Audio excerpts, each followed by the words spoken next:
कला मूवी की कहानी एक लड़की के बारे में है जो सिंगर बनना चाहती है। उसकी माँ का ये सोचना है कि एक लड़की कभी सिंगर नहीं बन सकती, इसीलिए वो एक लड़के को अपने घर पे ले आती है और अपना सारा टाइम उस पे फोकस करती है ताकि वो लड़का बड़ा होकर सिंगर बने, उसकी बेटी नहीं। लेकिन उस लड़की पर एक गायक बनने का जुनून सवार है, तो आखिर वो लड़की क्या करती है ये जानेंगे हम आज की कहानी में। कहानी की शुरुआत में हम एक लड़की कला से मिलते हैं जो बहुत ही अच्छी सिंगर है और कला को गोल्डन विनाइल नाम के एक अवार्ड से सम्मानित किया जाता है, जो कि बहुत बड़ी बात है। इसीलिए प्रेस उसे मिलने के लिए आती है और वो फीमेल फोटोग्राफर को सामने बुलाकर अपना फोटो खिंचवाती है। कला बहुत खुश है और वो कहती है कि उसकी माँ की भी यही इच्छा थी कि वो बड़ी होकर एक बड़ी सिंगर बने, और आखिरकार कड़ी मेहनत के बाद उसने ये मुकाम हासिल कर लिया है। एक रिपोर्टर पूछता है कि आपका एक म्यूजिक डायरेक्टर के साथ काफी गहरा रिश्ता है, जिस पर कला बात को टालते हुए कहती है कि वो आगे किसके साथ काम करने वाली है। फिर एक रिपोर्टर पूछता है कि 9 साल पहले आपकी माँ उर्मिला अपने बेटे को लॉन्च करने वाली थी, जिस पर कला घबराने लगती है और वो कहती है कि मेरे माँ का कोई बेटा नहीं था, सिर्फ मैं हूँ। इसके बाद फ्लैशबैक में हिमाचल प्रदेश के बर्फीले जगह पर एक घर को देखते हैं जहाँ हम उर्मिला को देखते हैं और वो 2 जुड़वा बच्चों को जन्म देती है। एक होती है कला और दूसरा होता है एक लड़का जो बच नहीं पाया। इस बात से उर्मिला काफी दुखी होती है कि उसका बेटा मर गया जबकि उसकी बेटी सही सलामत है। इसलिए उर्मिला अपनी बेटी को मारने का सोचती है, लेकिन ऐसा नहीं करती। कुछ साल के बाद हम कला को देखते हैं जो बड़ी हो गई है और उर्मिला अपनी बेटी को गाने का इंस्ट्रूमेंट सौंपती है और उसे कहती है कि अब परिवार की विरासत तुम आगे ले जाने वाली हो, लेकिन इसके लिए तुम्हें अपने नाम के आगे पंडित लगाना होगा, अपने नाम के बाद बाई नहीं। यानी कि अगर कला को अपने सपनों को जीना है तो उसे लड़कों की तरह जीना होगा।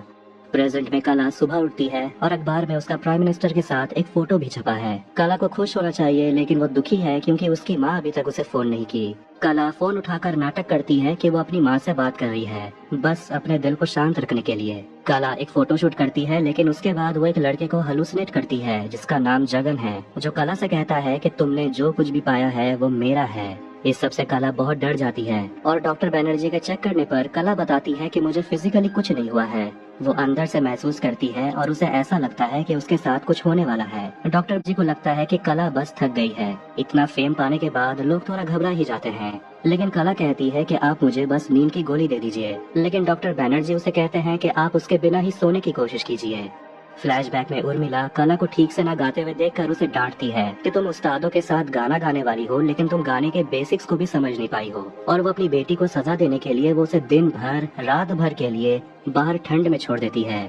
अगले दिन कला पहुंचती है सोलन गाना गाने के लिए और वहां उर्मिला एक उस्ताद से मिलती है जो बताता है कि एक लड़का जगन भी आज गाना गाने वाला है, जो अनाथ है और वो गुरुद्वारा में पला बड़ा है। कला उस्ताद के सामने गाना गाती है और उस्ताद उसकी तारीफ करते हैं और कहते हैं कि तुम्हारे गले की मिठास बिल्कुल तुम्हारी माँ की तरह है। इसके बाद बारी आती है उस अनाथ लड़के जगन की और वो जैसे ही गाना शुरू करता है उर्मिला उसकी आवाज में बिल्कुल खो जाती है। ये देखकर कला को बहुत बुरा लगता है, वो बहुत जलन फील करती है। उस्ताद दोनों के गाने की तारीफ करते हैं, लेकिन लगता है उर्मिला को उस लड़के का आवाज कुछ ज्यादा ही भा गया। वो उदास होकर कहती है कि मेरी बेटी मेरे पति की तरह एक पंडित नहीं बन पाएगी और वो लड़का बन सकता है, जिस पर उस्ताद कहते हैं कि दोनों अपनी अपनी जगह बिल्कुल सही हैं। और एक दिन उर्मिला अपने घर उसी लड़के को ले आती है, जिसे देखकर कला तो गुस्से में पागल हो जाती है। जगन और कला एक दूसरे से बात करते हैं और कला को वो लड़का बिल्कुल भी पसंद नहीं है। बाहर जाने की वजह से उस लड़के को बुखार हो जाता है। उर्मिला उसकी देखभाल करती है, जो कला को बिल्कुल पसंद नहीं आता। प्रेजेंट में कला एक स्टूडियो में जाती है जहां वो मजनूर और नसीबा आपा के साथ गाना प्रैक्टिस करती है, जहां उसे एक फिल्म डायरेक्टर मिस्टर राय मिलने आता है, जो उसे कहता है कि तुम अपने साथ एक मेल सेक्रेटरी क्यों नहीं रख लेती, क्योंकि कला के साथ एक फीमेल सेक्रेटरी होती है जिसका नाम सुधा है। जिस पर कला कहती है कि सेक्रेटरी तो सेक्रेटरी होती है, उसके आगे मेल या फीमेल लगाना जरूरी है क्या। इसके बाद सबको न्यूज़पेपर से पता चलता है कि मिस्टर सन्याल मर चुका है और एक रेडियो शो में कला से पूछा जाता है कि आप इतनी बड़ी सिंगर बन गई, लेकिन आपने फिर भी कभी मिस्टर सन्याल के साथ गाना नहीं गाया। जिस पर कला कहती है कि मुझे ऐसा किस्मत नसीब ही नहीं हुआ।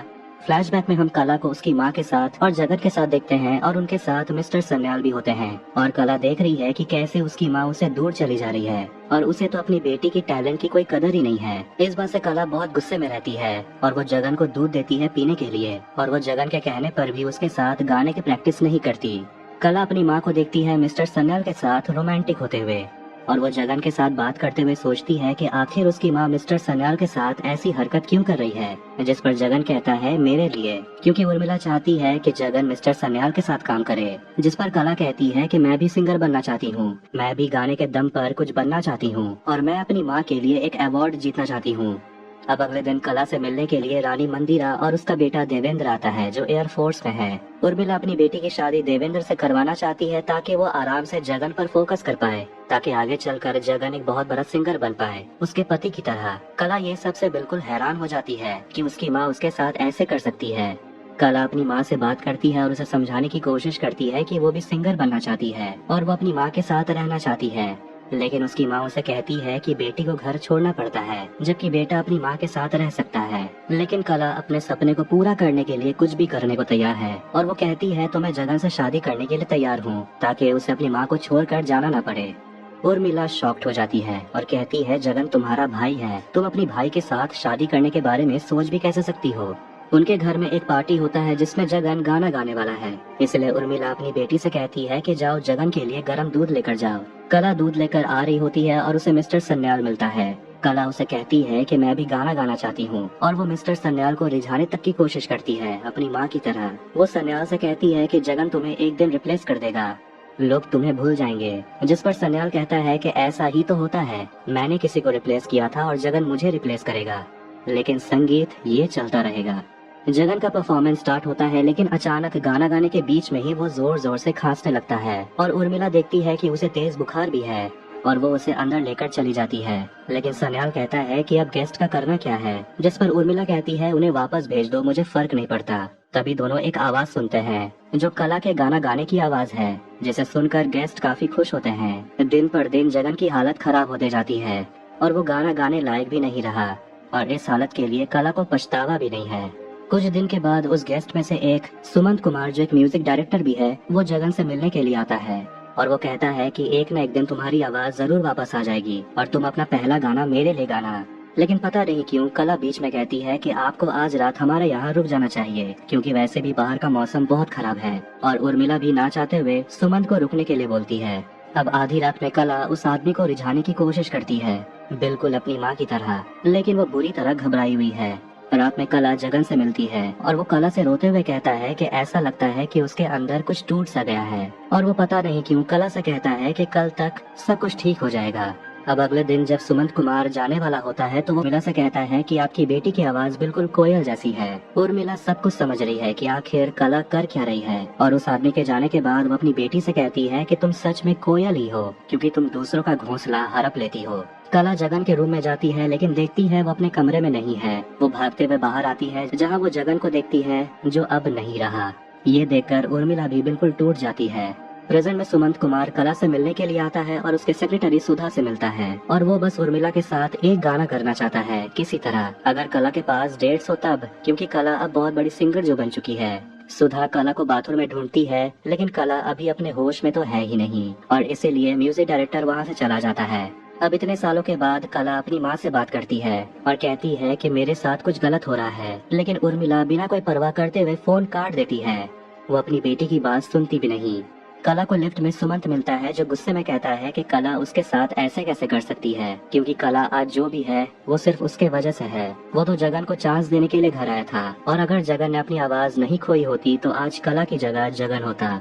फ्लैशबैक में जगन का फ्यूनरल होने के बाद कला अपनी माँ से मिलती है और उसे कहती है कि मुझे रिकॉर्डिंग के लिए कैलकाटा जाना होगा। उर्मिला कहती है कि तुम हमेशा के लिए यहाँ से चली जाओ, दोबारा यहाँ मत आना। कला अपनी माँ से कहती है कि आपने घर को संभालने के लिए गाना गाना छोड़ दिया, आप उस बात का गुस्सा मुझ पर क्यों निकाल रही हैं? लेकिन इसका कोई जवाब ना देते हुए उर्मिला वहाँ से चली जाती है। कला आखिरकार पहुँचती है कैलकाटा अपनी पहली रिकॉर्डिंग के लिए। वो वहाँ बहुत घबराई हुई होती है क्योंकि ये उसका पहला रिकॉर्डिंग है। उसकी माँ भी उसे बात नहीं कर रही, इस वजह से उसका परफॉर्मेंस काफी अफेक्ट होता है बुरे तरीके से और सुमंत उसे बार बार टोकते रहता है। वो सुमन से बात करते हुए कहती है कि मुझे एक लास्ट चांस दे दीजिए क्योंकि आपको पता है मैं घर वापस नहीं जा सकती और सुमंत उसे लास्ट चांस देने के लिए मान जाता है।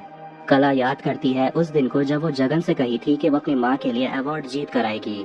फिर कला कॉन्फिडेंस के साथ अंदर जाती है और अपना बेस्ट देती है और उसका गाना फिल्म में भी इंक्लूड किया जाता है जिसे देखकर वो बहुत खुश होती है। और एक दिन कला से मिलने के लिए एक सिंगर आती है जिसका नाम है नसीबा नापा, जो कला के गाने की बहुत तारीफ करती है और उसे एक सलाह देती है कि तुम्हें अब सेक्रेटरी रख लेना चाहिए। और देखते हैं कि सुमंत कला का फायदा उठाता है, यहाँ तक कि उसका सारा अवार्ड्स वो अपने पास ही रखता है। मजनूर कला से कहता है कि एक दिन तुम्हारा भी टाइम आएगा और अब वो दिन दूर नहीं जब रिपोर्टर्स उसके पीछे नहीं तुम्हारे पीछे भागेंगे। प्रेजेंट में कला रिपोर्टर से बचकर भाग रही होती है, तभी वो जगन को हेलुसिनेट करती है। वो उसे पूछती है कि तुमने अपने साथ ऐसा क्यों किया। रिपोर्टर्स ये सब सुन रहे होते हैं। जगन कला से पूछता है, अब तुम खुश हो? कला सिर हिलाकर ना कहती है, क्योंकि वो अभी भी अपनी माँ के साथ नहीं रहती। अपने पास्ट के वजह से कला दिन पर दिन मेंटली अनस्टेबल होते जा रही है। वो होश में कभी नहीं रहती। इस बात से सभी परेशान हो जाते हैं। क्या कला गाना गाने की हालत में तो है? स्टूडियो में कला हेलुसिनेट करती है कि स्टूडियो में बर्फ पड़ रही है और वो कुछ भी सुन नहीं पा रही और वो कुछ भी नहीं देख पा रही। अचानक से वो अपने अतीत को याद करते हुए बहुत घबरा जाती है। सुधा और नसीबा नापा उसे पूछने की कोशिश करते हैं कि उसके साथ हो क्या रहा है, लेकिन कला कुछ कहती ही नहीं। वो वहाँ से भाग जाती है। और एक दिन उर्मिला अपने घर में रेडियो में अपनी बेटी कला की आवाज सुनती है, जो उस इंटरव्यू का है जहां वो जगन को हेलुसिनेट कर रही होती है। और उर्मिला को सच पता चल जाता है कि जगन के साथ जो भी हुआ उसके लिए दोषी उसकी बेटी कला ही है। सुधा कला को संभालने की पूरी कोशिश करती है। वो उसे पीने के लिए पानी देती है, जिसे कला हेलुसिनेट करती है कि वो दूध है जो वो जगन को दिया करती थी। और वहाँ वो खुद को हेलुसिनेट करती है और वो उस दूध में मर्क्यूरी डालती है जो वो जगन को दिया करती थी। कला जगन की मौत के लिए खुद को दोषी मानती है और वो अपने साथ गलत करने की भी कोशिश करती है, लेकिन किसी तरह उस पर काबू पा लिया जाता है। उर्मिला को बताया जाता है कि उसकी बेटी ने अपने साथ कुछ गलत करने की कोशिश की, इसलिए उर्मिला भागते हुए अगले दिन कोलकाता पहुंचती है और डॉक्टर उसे बताते हैं कि कला की हालत बहुत खराब है। कला को एक साइकियाट्रिस्ट की जरूरत है। लेकिन उर्मिला अपनी बेटी को अब अपने साथ घर ले जाना चाहती है। वो कला के कमरे में जाती है और देखती है कि अब बहुत देर हो चुकी है, उसकी बेटी नहीं रही। जगन के साथ साथ वो अपनी बेटी को भी खो चुकी है, लेकिन वो अपनी बेटी से उतनी नफरत करती नहीं थी कभी। वो अपनी बेटी को याद करते हुए उसके रिकॉर्ड्स को निकाल कर अपने सीने से लगा लेती है, क्योंकि भले ही कला नहीं रही लेकिन उसकी आवाज हमेशा अमर रहेगी। और इसी के साथ 2022 में रिलीज हुई कला मूवी यही एंड होती है। तो अगर आपको ये वीडियो पसंद आया तो वीडियो को लाइक करें, चैनल को सब्सक्राइब करें ऐसे ही मूवीज और टीवी सीरीज एक्सप्लेनेशंस के लिए।